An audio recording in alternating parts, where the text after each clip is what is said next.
हमने हमारे बाला साहब ठाकरे जी से सीखा है। बातमी यवतमाळच्या अजंती पारधी बेड्यावरून। शनिवारी या बेड्यावर अन्वी भोसले या 6 वर्षांच्या मुलीचा मृत्यू झाला। तो मृत्यू तहानेने व्याकुळ होऊन झाल्याची शक्यता आता समोर आली, कारण डॉक्टरांनीच उष्माघाताची कसलीही लक्षणं दिसत नाहीत असं म्हटलं। शिवाय अन्वी भोसले हिला कसलाही आजार नव्हता अशीही डॉक्टरांनी माहिती दिली। या गावातील गावकऱ्यांना पाण्यासाठी अर्धा किलोमीटर पायपीट करावी लागते।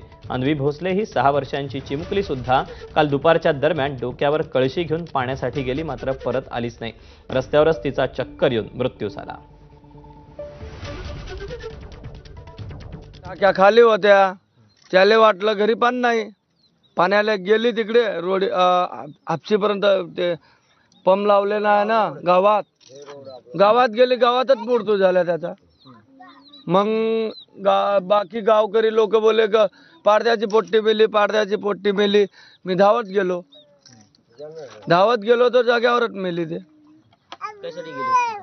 पाणी भरायला। इथं नळ आहे, कनेक्शन आहेत, पण पाणी येत नाही का इथं? नाही 15 दिवसात बाद येते।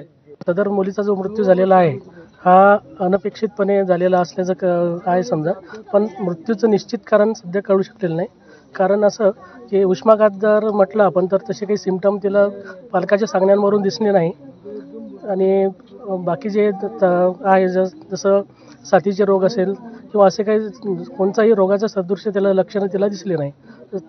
मागील 8 दिवसापासून किंवा 15 दिवसांपासून ती कुठल्याही प्रकारे आजारी नव्हती। प्राथमिक चौकशी केली, त्या अनुषंगाने आम्हाला तशी काही लक्षणे दिसली नाही।